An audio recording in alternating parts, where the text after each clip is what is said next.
Bonjour. Alors aujourd'hui, à travers l'exercice 23, nous allons étudier le filtre de sélection d'un poste radio, voilà, dans la gamme des grandes ondes.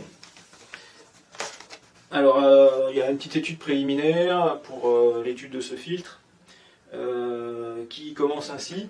C'est-à-dire que dans ces récepteurs radio, en fait, vous avez une bobine sur barreau magnétique qui capte les ondes radio et qui est équivalente dans son schéma équivalent à un générateur de tension avec une tension VE2T qui correspond aux ondes radio reçues et puis avec une impédance série qui est une inductance.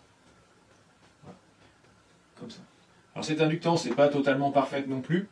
Il y a la résistance des fils dont il faut tenir compte, et plus une résistance additionnelle qu'on rajoutera dans le circuit qu'on va mettre comme ça et qu'on va appeler RS pour résistance série. Voilà. Et puis derrière, il y a un condensateur comme ça. Voilà. Et en fait, donc ça va constituer notre filtre. Et la tension de sortie, ici, ça sera le VS, voilà, de T. Qu'on va récupérer là. Okay. Alors, il y a des petites questions préliminaires, déjà pour bien comprendre la nature de ce circuit, de ce filtre. Et déjà, pour le comprendre rapidement, on fait un raisonnement aux limites, c'est-à-dire on va regarder comment réagit ce circuit à fréquence nulle, c'est-à-dire pour le courant continu, et puis pour les très hautes fréquences. Voilà, donc on va commencer donc pour le courant continu, c'est-à-dire si VE est une constante. Voilà. Alors, quand la tension d'entrée est constante, elle équilibre toutes les constantes dans le circuit. On a déjà vu que l'inductance se comporte comme un fil et le condensateur comme un interrupteur ouvert. Ça veut dire que le circuit devient équivalent au générateur. L'inductance, je mets un fil à la place, ensuite j'ai la résistance, et le condensateur, il est remplacé par un interrupteur ouvert, c'est-à-dire par rien. Voilà. Donc ici on a VE, ici on a VS, et on obtient que VS, dans ce cas-là, c'est égal à VE moins RI. Voilà. Mais le I ici, il vaut 0, puisqu'il n'y a rien de connecté au bout. Donc la tension au bord de la résistance vaut 0, elle vaut RS fois I. Et donc on obtient que VS c'est VE moins 0 par loi des mailles, ça fait donc VE. Voilà, donc à très basse fréquence, ou pour le continu, en fait, VS est égal à VE. Par contre, si on fait tendre la fréquence vers l'infini, donc on fait l'inverse, et bien cette fois le circuit devient équivalent. Voilà. Donc c'est l'inverse cette fois, l'inductance devient un interrupteur ouvert, donc ça fait la VE. Ici je mets un interrupteur ouvert, c'est-à-dire pas de connexion. Je retrouve ma résistance RS, et le condensateur, lui, se comporte comme un court-circuit. Voilà, donc VS, il est doublement nul, parce que non seulement c'est la tension au bord d'un fil, mais en plus un fil qui n'est même pas traversé par un courant, puisque l'inductance se comporte comme un interrupteur ouvert. Voilà. Donc ça fait 0. Voilà. Donc en fait, qu'est-ce qu'on voit? Pour les basses fréquences, on a VS est égal à VE. Pour les hautes fréquences, VS égale 0. Ça nous dit qu'on a affaire à un filtre passe-bas.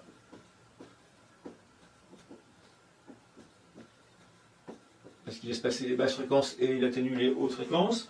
Ici, en basse fréquence, le gain vaut 1, puisque VS et VE multiplié par 1. Donc le gain dans la bande passante vaut 1. Voilà. Et ça va être un fil du deuxième ordre, parce que de toute façon, il y a deux variables d'état dans le circuit. Il y a le courant dans l'inductance et la tension au bord du condensateur. Voilà, puis on voit que, effectivement, quand on est dans les hautes fréquences, l'atténuation résulte de deux phénomènes, le condensateur qui est un court-circuit et l'inductance qui se comporte comme un interrupteur ouvert. Donc double effet, ça c'est synonyme de ordre 2 en fait. Voilà. Très bien. Donc ça c'était la question A. Question B. Alors question B, maintenant on va redémontrer tout ça par le calcul, c'est-à-dire on va calculer VS complexe en fonction de VE complexe en régime sinusoïdal. Alors c'est la question B. Donc VS complexe égale VE complexe. Et là on va utiliser une formule de pont diviseur, c'est-à-dire que ça va être VS complexe et VE complexe. Je multiplie ZC divisé par ZC plus ZR plus ZL. Alors j'écris un peu directement, maintenant qu'on est un peu plus habitué. ZC, c'est 1 sur CP. Divisé par ZC, c'est 1 sur CP. Plus ZR, c'est RS. Plus L, ZL, c'est LP. Voilà. Alors on ne va pas laisser comme ça cette fraction rationnelle en P, cette expression de P justement, On va éliminer le trait de fraction secondaire en multipliant par CP et le numérateur et le dénominateur, afin justement d'obtenir une fraction rationnelle en P. Donc ça nous fait 1 sur 1 plus RS CP plus L. Je vais mettre LC, et ici on a P carré. Voilà, donc ça nous donne notre résultat. Alors est-ce qu'on retrouve bien ce qu'on a appris sur les filtres passe-bas du deuxième ordre? Bah oui, parce qu'en fait on obtient bien une constante au numérateur et un polynôme en P de degré 2 au dénominateur. Donc pas de souci, c'est un filtre passe-bas du deuxième ordre. Et d'ailleurs qu'on va comparer à la forme standard. Hein. Donc la forme standard, c'est est-ce que donc la forme standard, bah, c'est un monde argueux complexe que multiplie. Donc ce qui est au numérateur, ça s'appelle le gain dans la bande passante, divisé par 1 plus. Alors je vais utiliser le paramétrage avec le facteur de qualité ici. 1 sur Q que multiplie P sur 2pi F0 plus P carré, on va mettre comme ça, 1 sur 2pi F0 au carré. Voilà, bon, bah, ces deux choses-là sont bien de la même forme. Hein. Après, il n'y a plus qu'à faire les liaisons entre les paramètres standards de ce filtre qui sont GBP, Q et F0, et puis les valeurs de L, C et RS. Voilà, donc c'est ce qu'on va faire maintenant. Alors je vais effacer un petit peu. Un petit peu de place quand même.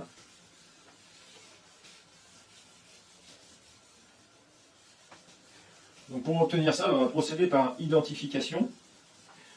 Donc, comme on avait fait avec les filtres du premier ordre, c'est exactement pareil.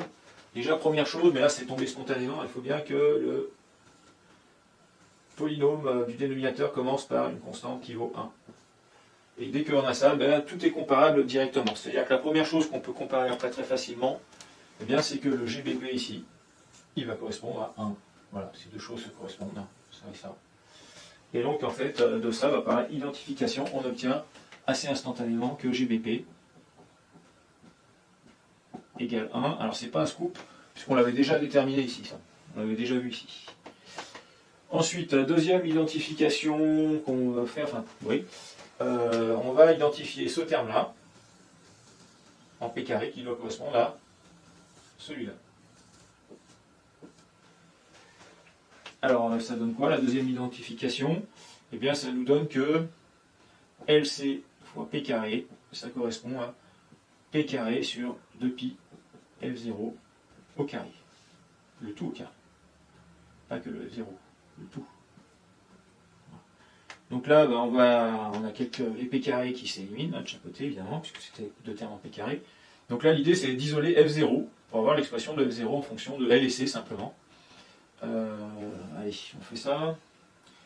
Donc ça, si ça fait 2pi fois F0 au carré égale 1 sur LC, ça entraîne que, donc je prends la racine carrée, 2pi fois F0 égale 1 sur racine de LC,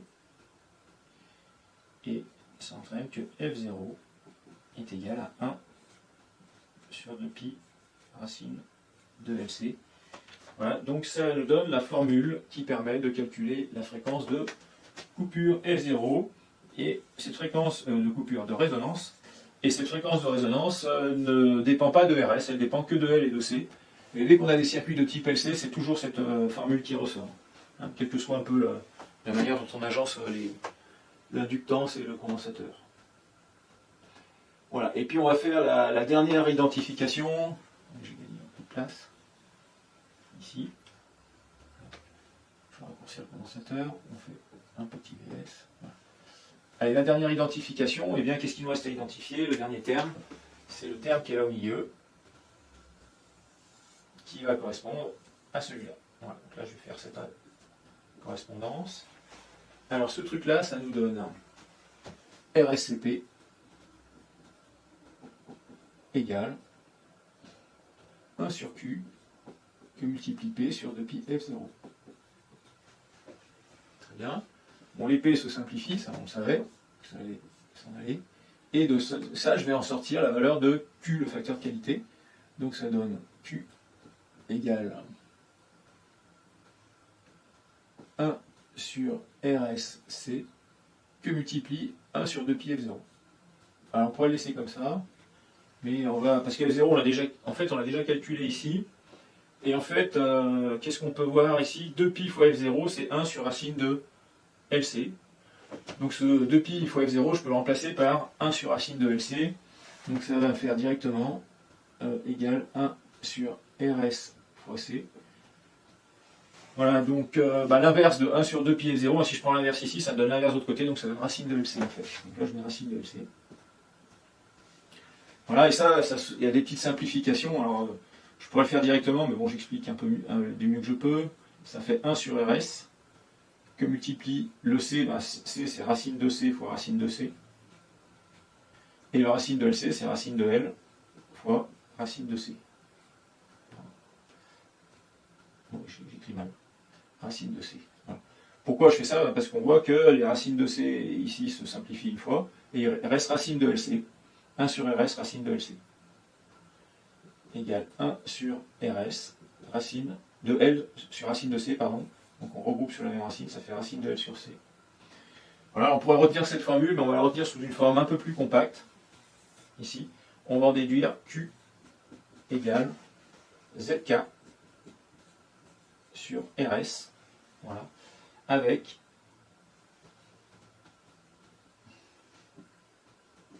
ZK égale racine de L sur C.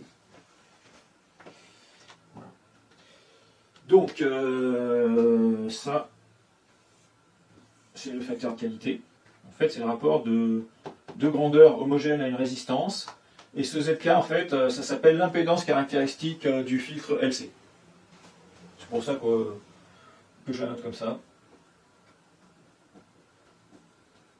Et c'est très commode pour faire des calculs. Impédance, caractéristique,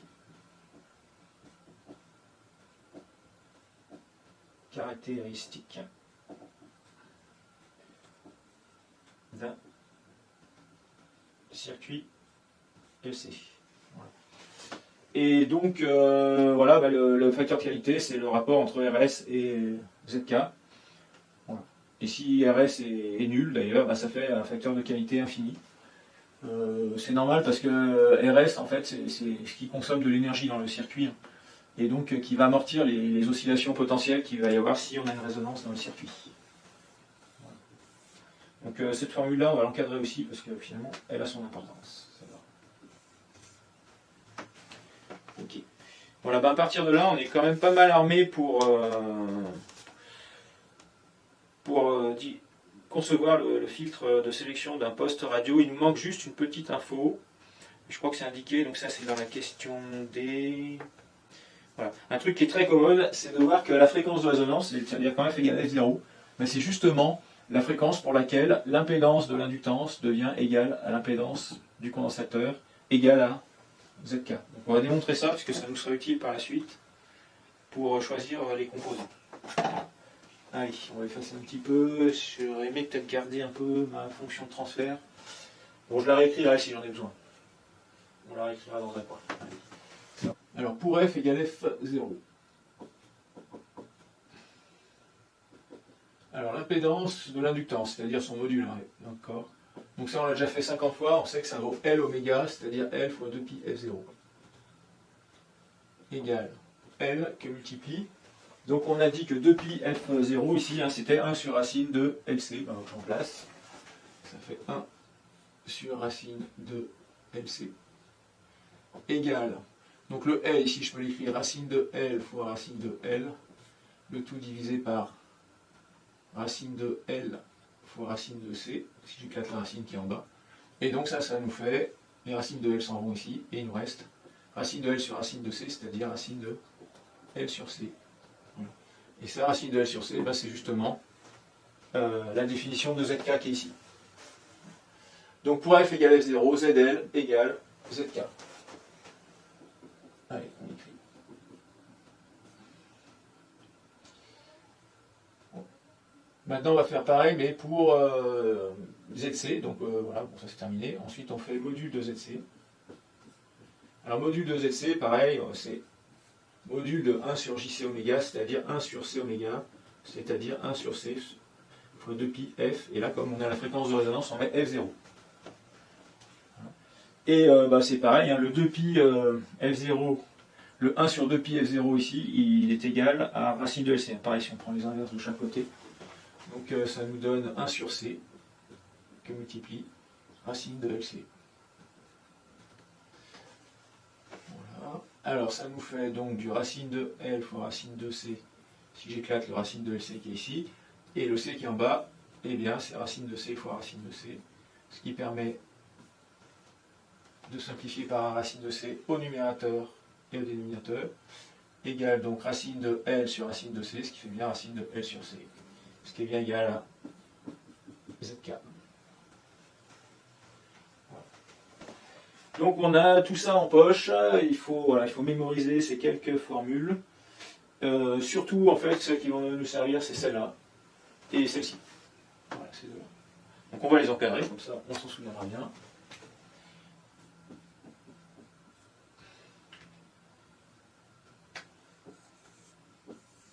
Et puis celle-là. Et il faut bien se souvenir que c'est valable à la fréquence de résonance. Voilà, alors j'ai récapitulé tous les résultats qu'on a obtenus jusqu'à maintenant. Et à partir de ces résultats, on va pouvoir traiter la question E, dans laquelle on vous dit qu'on veut utiliser ce filtre comme filtre de sélection d'un récepteur radio en grandes ondes, c'est-à-dire un filtre laissant passer le signal d'une station particulière tout en atténuant celui des autres stations, ou ceux des autres stations également captées par l'antenne. Voilà, on veut notamment obtenir un filtre de ZK égale 1, donc d'impédance caractéristique égale à 1 kΩ, pardon, et sélectionnant la station France Inter émettant sur la fréquence de 162 kHz avec une largeur de bande de 7 kHz. En déduire les valeurs de RS, L et C. Trois composants. Voilà, alors pour comprendre ça, je vais vous présenter un peu à quoi ça ressemble le signal capté par l'antenne d'un récepteur radio. Donc en fait, pour établir ça, eh bien, je fais un axe des fréquences ici. Et sur ces fréquences, il y a une fréquence ici qui est à 162 kHz, qui correspond à l'émission de la radio France Inter. Voilà, en gros, l'émetteur émet une sinusoïde à 162 kHz dont on fait varier l'amplitude, et ça permet de transmettre de l'information sur cette sinusoïde. Et quand on fait ça, en fait, eh bien, on montre que le signal émis n'occupe pas une seule fréquence dans l'espace des fréquences ici, mais une bande de fréquence large de 7 kHz. Donc on représente ça par un pavé comme ça. Voilà. Voilà, comme ça, pour dire que voilà, selon ce qu'on émet comme signal, eh bien, les fréquences émises se baladent dans ce pavé-là. Voilà, généralement, on met même une petite flèche ici pour indiquer qu'à 162 kHz, on a ce qu'on appelle une raie d'émission. Voilà, mais c'est pas... Alors ce qu'il faut comprendre, ça c'est le signal, enfin, l'encombrement spectral, on dit, de la station France Inter, ou du signal émis par la station France Inter. Et puis, par exemple, si on va un peu plus haut en fréquence, ici, on va recevoir dans la même antenne le signal émis par la station d'au-dessus. Alors par exemple, la station au-dessus c'est Europe 1, et Europe 1 ça émet à 183 kHz. Et pareil, la largeur de bande c'est la même. Ah, je n'ai pas précisé, la largeur de bande ici, on a dit que c'était 7 kHz. C'est-à-dire c'est 162 plus ou moins 3,5 kHz. Pareil, Europe 1, il va émettre avec la même largeur de bande. Voilà, ça c'est standard, la largeur de la bande. Voilà, avec sa fréquence d'émission. Et puis en dessous, potentiellement, il pourrait y avoir une autre station, je ne sais pas moi ici, qui émet, je ne sais pas, à 130 kHz. Voilà, puis qui est peut-être plus loin, allez, on va dire elle est plus loin, elle émet, le signal est plus petit, donc on le fait plus petit, parce que comme elle est plus loin, on la reçoit moins bien. Voilà. Et ça, c'est notre axe des fréquences. Et en fait, donc dans le circuit d'antenne, on reçoit tout. Et donc, comme on ne veut pas tout entendre en même temps, et puis que ça ne marcherait pas trop d'ailleurs si on voulait tout entendre en même temps, eh bien, la première des choses qu'on doit faire, c'est un tri. C'est-à-dire, utiliser un filtre qui va renforcer ce signal-là, et rendre négligeable ces deux-là. Suffisamment négligeable pour qu'après, ils ne gênent pas trop l'écoute de cette station en particulier. Et c'est là qu'on va utiliser ce filtre-là. Et surtout, alors c'est un filtre passe-bas, mais surtout on va utiliser son pic de résonance pour que son pic de résonance coïncide pile poil avec la fréquence de France Inter et sa largeur de bande. C'est-à-dire, donc je vous rappelle comment fonctionne ce filtre. Il a un gain de 1 pour les basses fréquences. Donc 1, on va dire que c'est là, le gain de 1. Voilà, je le mets à 1. Là, je fais la courbe de gain du filtre. Et on va s'arranger que pour la fréquence de France Inter, on ait un pic de gain. Le gain qui monte, qui monte, qui monte, qui monte, comme ça. Qui passe par un maximum et qui redescend comme ça. Voilà. Puis ensuite, quand on va plus haut en fréquence, le gain descend, descend, descend, descend. Et il tend vers 0 d'ailleurs. Ouais, je le mets dans le négatif, mais en fait, il tend vers 0. Ça dépend si je mets une échelle logarithmique ou pas, on va le faire tendre vers 0. Voilà l'idée de ce qu'on veut faire. On veut avoir un filtre qui a cette allure-là, avec un pic de gain, pile poil à 162 kHz, et un pic de gain qui a une largeur de 7 kHz. Voilà, c'est ce qu'on va faire maintenant. Et donc on va choisir nos composants. Et on va voir qu'avec les résultats qu'on a établis précédemment, ça va être un jeu d'enfant, a priori. Alors, on va rétablir, on va écrire ce qu'on veut au cahier des charges. On va le résumer, on veut ZK égale 1 kΩ. Donc ça, c'est un choix de conception. Je ne détaille pas, on aurait pu faire avec 2 kΩ, ça marcherait de la même manière. En fait, on a un degré de liberté pour le choix des composants. Donc pour éliminer ce degré de liberté, on choisit la valeur de ZK. Voilà. Et par contre, pour le facteur de qualité, là on n'a pas le choix. Donc le facteur de qualité, je vous rappelle, c'est le F0 ici divisé par delta F. C'est F0 sur delta F. Enfin, nous c'est très clair, on veut un F0, une fréquence de résonance de 162 kHz. Et on veut une largeur de pic de 7 kHz, divisé par 7 kHz.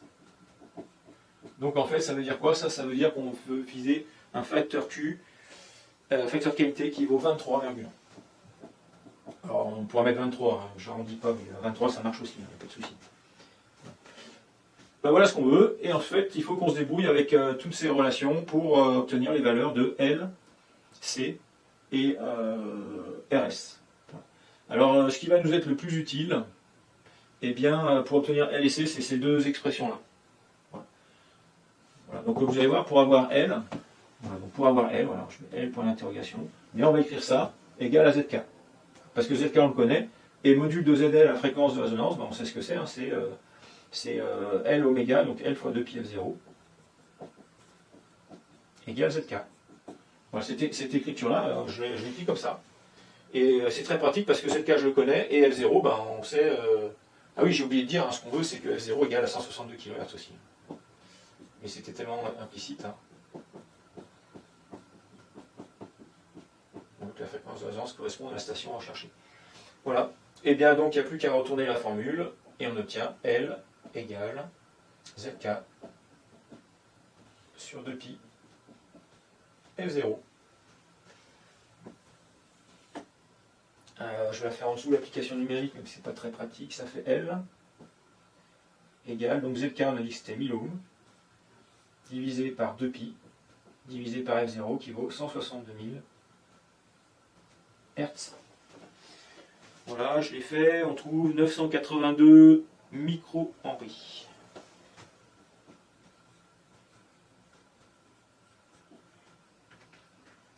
Voilà, pour la valeur de L. Qu'on pourra arrondir quasiment à 1 micro-henry, mais bon, on va laisser comme ça. 1 micro-henry, pardon, à 1000 micro-henry, c'est-à-dire 1 millihenry. Ensuite, on va calculer la valeur de C. Donc c'est point d'interrogation. Ben, on va procéder de la même manière. On va écrire que à la fréquence de résonance, module de ZC est égal à ZK.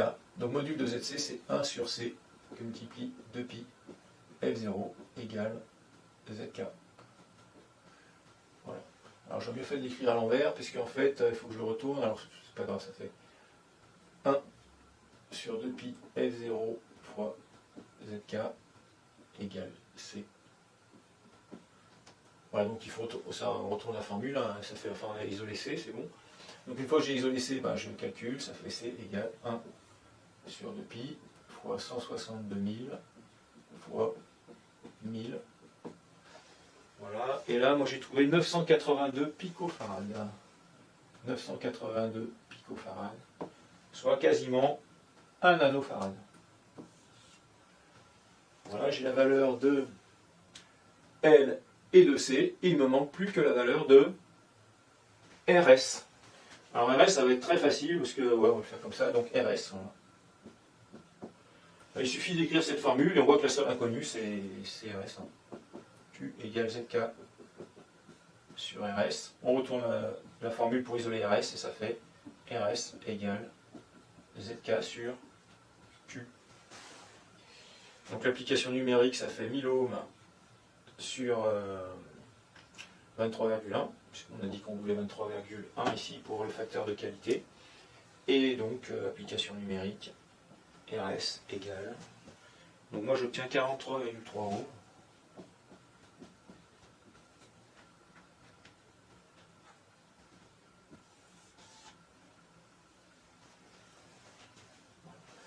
Et c'est terminé, le fil de sélection est conçu.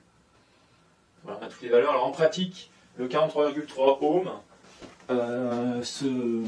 on met une résistance, mais qui vient compléter la résistance du fil du bobinage. C'est-à-dire on mesure la résistance du fil de bobinage avec un ohmmètre, mettons par exemple, je sais pas, elle fait 10 ohms, et on rajoute en série le complément, c'est-à-dire 33,3 ohms par exemple. Voilà. Pour que l'ensemble des deux résistances fasse 43,3 en série, typiquement. Voilà, dans les récepteurs radio classiques, on peut changer de station. Voilà, donc pour changer de station, il faut pouvoir faire changer la fréquence de résonance ici. Et en fait, ça s'obtient en général en faisant varier la valeur de C. Pour faire varier la valeur de C, en fait, il y a une technologie, hein, j'essaierai de vous montrer ça, qui permet de faire des condensateurs variables. Voilà. Et le bouton qui permet de changer de station, en fait, il actionne un condensateur variable dans la radio. Voilà ce qu'on retrouve. Si, ce que j'ai pas dit, mais vous pourriez vérifier, hein, que si vous utilisez cette valeur de L et cette valeur de C, et vous réinjectez dans cette formule-là, vous retombez bien sur un F0 à 162 kHz aussi. Voilà. Bon, l'exercice, on va dire qu'on peut l'arrêter là. Il y a des questions supplémentaires, mais qui sont, on va dire, facultatives. Je vais quand même faire un petit tour d'horizon de ces questions-là. Donc c'est la question...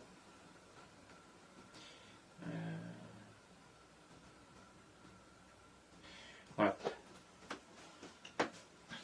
Alors, ça c'est plus, comment dire, ça c'est bon, hein, pour le fil de sélection de la poste radio, c'est fait comme ça en général, il n'y a pas besoin d'aller plus loin.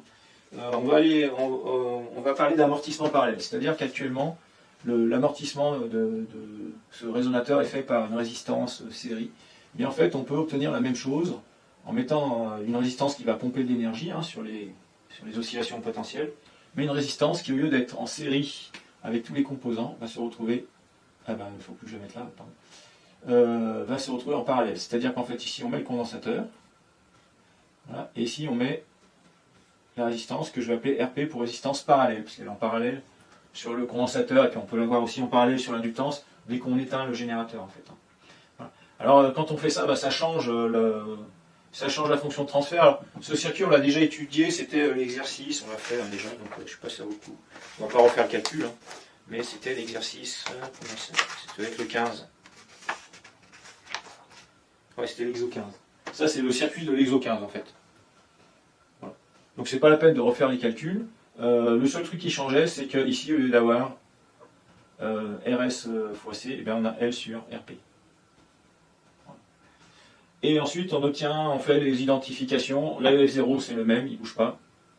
Et alors, le Q, regardez ce qui va se passer, c'est tout inversé. C'est-à-dire, au lieu d'avoir ZK sur RS, on fait les calculs, et bien, on obtient que c'est RP sur ZK. C'est exactement l'inverse. Voilà. Alors, on peut s'en douter, parce que, en fait, si on veut zéro amortissement, il faut que cette résistance n'existe pas, c'est-à-dire qu'elle soit infinie. Et ça correspond à un facteur de qualité infini. Qui n'était pas le cas tout à l'heure. Et ça, c'est maintenu. Voilà. Donc tout est maintenu. Donc en fait, ce circuit fonctionne, à des formules d'identification qui sont très voisines du précédent. La seule chose qui change, c'est le facteur de qualité. Voilà. Voilà. On pourrait ensuite établir des formules avec des circuits qui ont un amortissement parallèle et un amortissement série, c'est-à-dire une résistance en série avec l'inductance. Voilà, et on verrait que en fait, l'amortissement j'ai engendré par les deux résistances, en fait, c'est à peu près la somme des amortissements engendrés par chacune des résistances, surtout quand on a des facteurs de qualité élevés. Et puis dans la toute dernière partie de l'exercice, on demande de réagencer ces composants pour avoir un filtre non pas passe-bas, parce que ça c'est encore une nature filtre passe-bas, mais on réagence ces composants.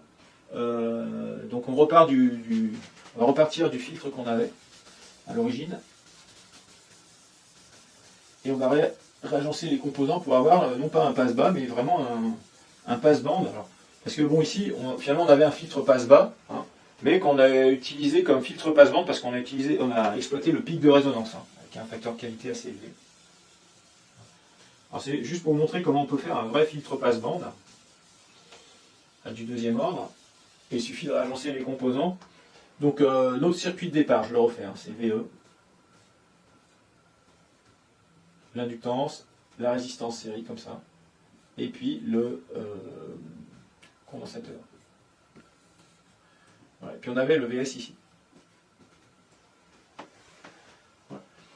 Et on voit ça, bon ça faut le voir comme quelque chose qui est à basse fréquence équivalent à un fil, et puis qui devient un interrupteur ouvert à haute fréquence, et lui l'inverse. C'est-à-dire un interrupteur ouvert à basse fréquence et un fil à haute fréquence. Voilà, pour obtenir, et on a vu que ça faisait une nature passe-bas. Donc pour obtenir un passe-bande, il suffit de permuter la place du condensateur et de la résistance, c'est-à-dire je mets le... Enfin c'est une solution possible, il y en a plusieurs. Et là je mets RS. Voilà. Et là ça devient passe-bande. Pourquoi? Parce que si on va aux très hautes fréquences, l'inductance est un interrupteur ouvert, donc elle ne transmet pas le signal à la résistance. Aux très basses fréquences, c'est le condensateur qui a un interrupteur ouvert, donc il ne transmet pas le signal à la résistance. Et donc, c'est juste pour des fréquences intermédiaires où les deux impédances vont être suffisamment faibles pour transmettre au moins un peu du VE sur le VS. Alors, on peut montrer même qu'à la fréquence de résonance, ce qui se passe, c'est que les deux impédances s'annulent et l'inductance en série avec le condensateur devient équivalent à un fil, en fait. Et donc, ça fait VS égale VE à ce moment-là. Bon, ça c'est si on veut le voir un peu directement, un peu intuitivement, sinon on peut l'obtenir par le calcul, il n'y a pas de problème. On va le faire rapidement. Hein. On obtient que VS complexe, c'est VE complexe, le multiplie, donc cette fois au numérateur j'ai ZR, donc ZR c'est RS, divisé par RS, plus le ZC c'est 1 sur CP, plus le ZL c'est LP, formule du pont diviseur, voilà, égale. Donc on laisse passer en l'état, pareil, on va multiplier par CP sur CP pour avoir une fraction rationnelle en P ici. Et là on obtient donc RS CP divisé par le 1 sur CP fois CP, ça fait 1, je les mets dans l'ordre. On retrouve RSCP plus LC P carré.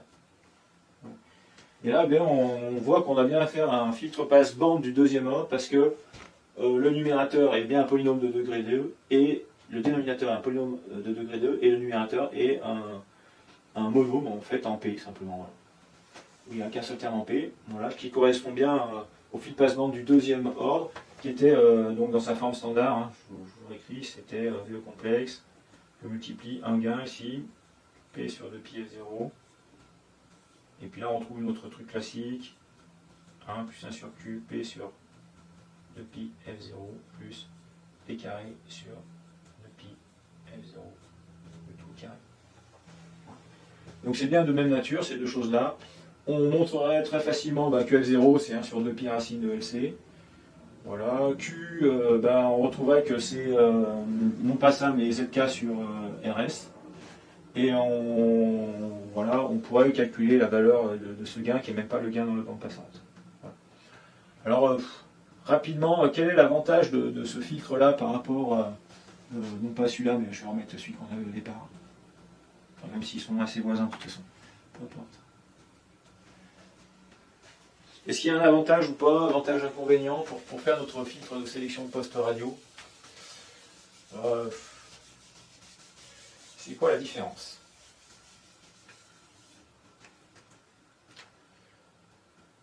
Alors, je vais remettre avec les fréquences. Le premier fil qu'on a vu qu'il avait un gain qui valait 1. Puis à la fréquence de résonance, il fait un pic de gain qui est 23 fois supérieur. Puis ensuite, le gain tombe à 0. Ça, c'est le premier filtre. Voilà. Le deuxième, Donc celui-là. Le deuxième, en fait, il va être passe-band, c'est-à-dire qu'il va avoir un gain qui vaut 0 pour les basses fréquences.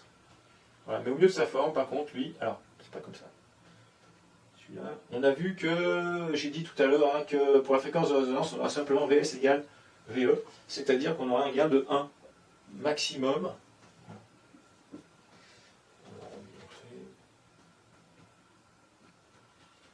Voilà, on va avoir un pic de résonance, mais le gain ici sera à 1, comme ça. Puis ça va retomber comme ça. Voilà. Et ici, c'est maxi 1. Ok. Bon. L'avantage du verre, c'est qu'en fait, il va mieux atténuer les fréquences qui sont en dessous du pic de résonance que le filtre rouge. Voilà. Parce que vraiment, le gain tend vers 0, alors que là, le gain tend seulement vers 1. Donc il sera meilleur pour éliminer les stations qui sont de fréquence inférieure. Il ne sera pas meilleur pour les stations de fréquence supérieure, il sera même un peu moins bon que celui-là. Voilà, bon, c'est comme ça. Par contre, son inconvénient, c'est qu'au milieu de sa forme, il a un gain de 1. Et comme quand on fait de la réception dans ces postes de radio, eh bien, les signaux qu'on récupère sont très faibles ici, hein, c'est des millivolts, eh bien c'est pas mal si on peut démarrer avec un filtre qui a un gain de 23 ici sur la crête là. Puisqu'ici, nous on a vu qu'on avait un gain de 23 là. 23,1 qui est égal à Q, hein, je vous rappelle. Voilà. Donc finalement, voilà, celui-là, il a l'inconvénient de moins bien filtrer les stations de fréquence inférieure. Par contre, il a vraiment un pic de gain qui permet de faire déjà une amplification du signal faible reçu par l'antenne directement, sans mettre de transistor ou d'ampli particulier. Voilà. Voilà. Celui-là est un filtrage qui est plus symétrique, mais après, ça va être plus galère en amplification. Voilà ce qu'on peut dire pour tous ces filtres. Voilà, et bien là on est au bout de cet exercice, j'espère qu'il vous aura plu. Je vais peut-être prendre 5 minutes pour essayer, j'ai pas le matériel ici, pour vous montrer l'intérieur d'un poste radio, notamment la fameuse inductance sur barreau magnétique, et puis j'aurais aimé vous montrer aussi à quoi ressemble un condensateur variable. Je vais voir si j'arrive à réunir tout ça. Voilà. Et à bientôt pour la prochaine vidéo.